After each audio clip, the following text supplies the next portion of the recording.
Hi guys, magandang hapon. So Kenneth here. So today super excited ako kasi may na-receive akong item para kay fordy. So ito siya. Yan. So air filter. So magpapalit tayo ngayon ng air filter. So bago to, ipapakita ko muna sa inyo kung anong difference ang stock tsaka nitong K&N air filter.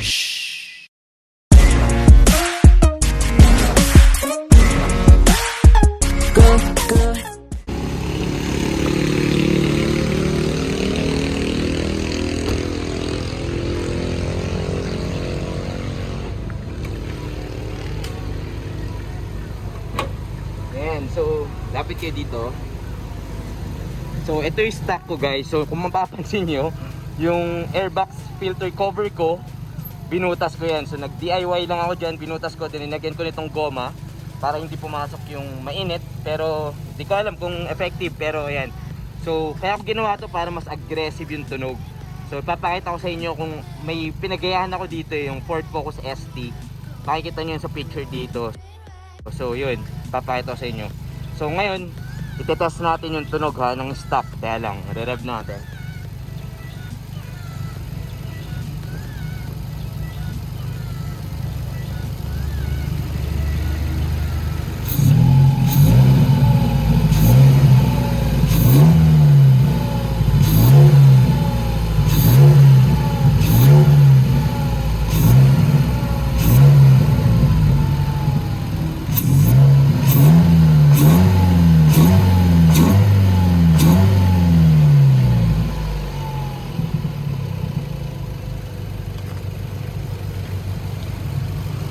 So yun yung tunog ng stock filter natin guys.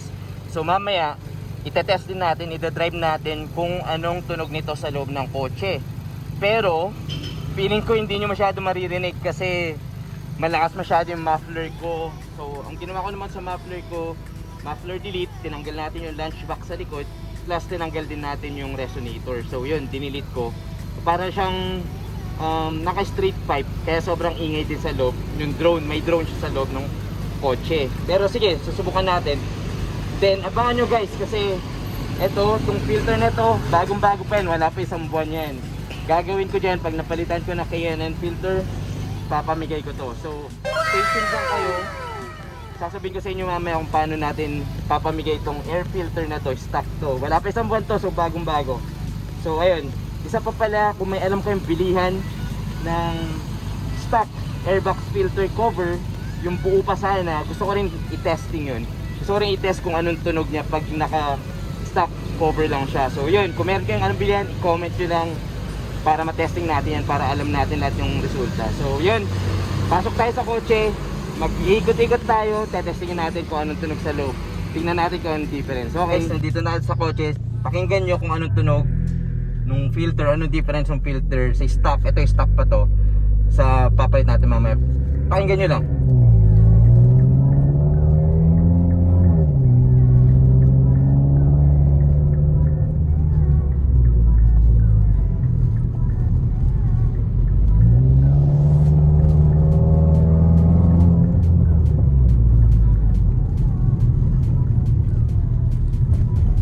Ayan, so feeling ko hindi siya masyado naririnig kasi nga medyo maingay yung muffler natin.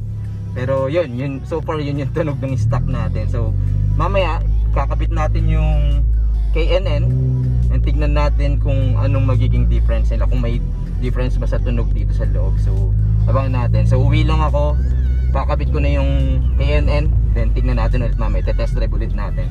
So ayun, see you later, bye bye. Ayun, hi guys, so nakawin na tayo. So ito na yung kakabit nating K&N high flow air filter. So ito siya. Then kailangan din natin ng screw para ma-open yung airbox filter. So ayan, size 7mm. Ayan. So buksan natin Ito yung sibo. Siya. Ano natin yun? Yan, bagong-bago. So may mga oil pa siya. Yan. Sana lang magkasya. So eto.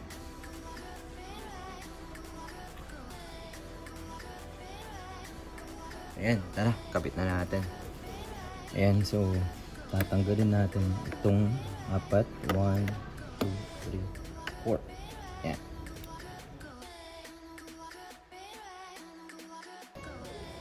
Ayan, so natanggal ko na. Yung difference sila ha. So ito yung stock. Ito, K&N. So, mas pantay naman. Ayan. So bagong-bago pa to guys.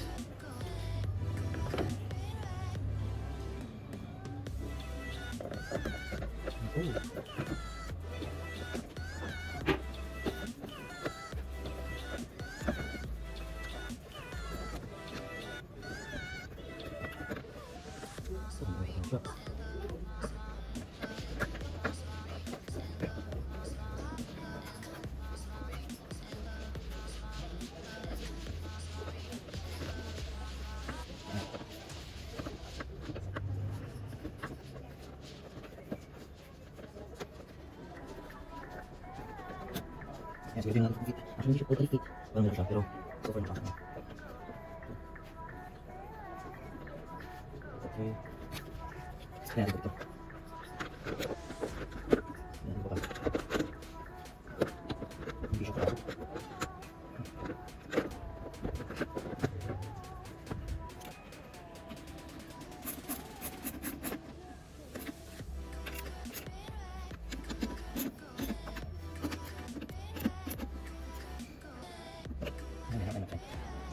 So ayun guys, kabit na natin. So medyo kailangan siyang pwersahin, medyo mas malaki siya compared sa stock.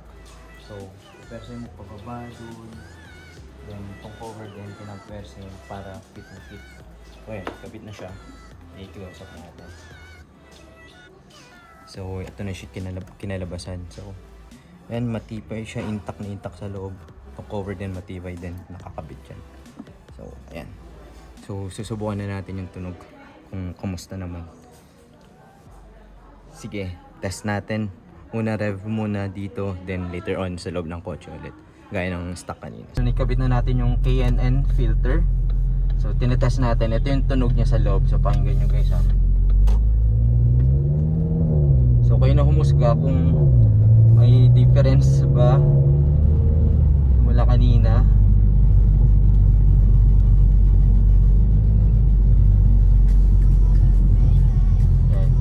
So isang ikot pa tayo, tetest pa natin doon.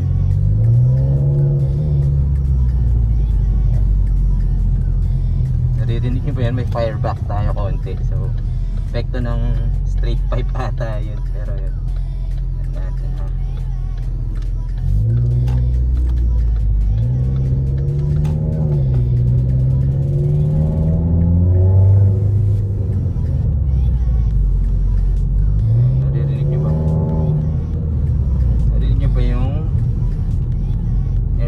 Natin o yung muffler. So pinigyan muffler yung naririnig natin eh. Pero sige, mamaya titignan naman natin habang naka-open na yung hood.